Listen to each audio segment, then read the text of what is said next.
ሁለት አውሮፕላኖች በተከፈተባቸው ጥቃት ጉዳት ማስተናገዳቸውን የኢትዮጵያ አየር መንገድ ገለጸ።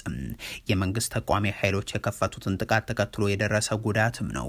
ከሰሞኑ በአፍሪካዊቷ ሀገር ኒጀር ዋና ከተማ በኤርፖርቱ የተከፈተው ተኩስና በአውሮፕላኖች ላይ የደረሰውን ውድመት በተመለከተ መዘገባችን የሚታወስ ነው።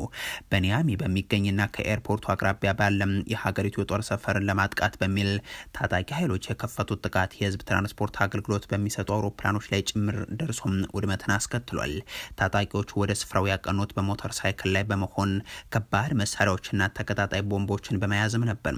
በዛ የተኩስ ልውውጥ መሀል ታጣቂዎቹ በአየር ኃይሉ ጦር ሰፈር ላይ የሚገኘውን ጦር መሳሪያ መጋዘንን ከማቃጠላቸውን በላይ ቁጥራቸው በውል ያልተገለጹ የጦር አውሮፕላኖችን አውድመዋል።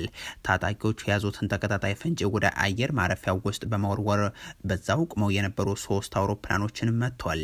ከነዚህ 3 አውሮፕላኖች ውስጥ ደግሞ ሁለቱ የኢትዮጵያ አየር መንገድ ንብረቶች ናቸው።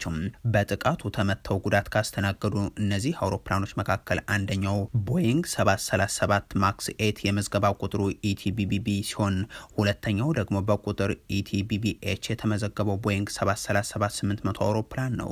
በተለይም ኢቲቢቢኢ ገና እድሜው 3 ዓመት የሆነው አዲስ አውሮፕላን እንደነበርም ፍላይት ራዳር ይገልጻል።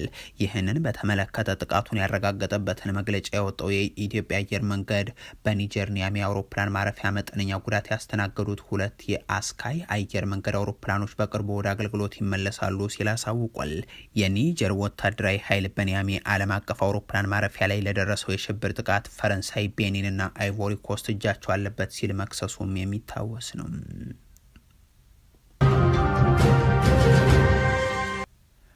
አብይ አህመድን ያገኙት ሚኒስትር የኢትዮጵያን ስደተኞች ጉዳይ አሳስቦናል በሚል መናገራቸው ተሰማ። የብሪታንያ የውጭ ጉዳይ መስሪያ ቤት ወደ ኢትዮጵያ እንዳትጓዙ የሚል ማስጠንቀቂያን ባወጣ ተመሳሳይ ወቅት ሚኒስትሯ ደግሞ የስደተኞችን አጀንዳ ይዘው ወደ አዲስ አበባ አቅንተዋል።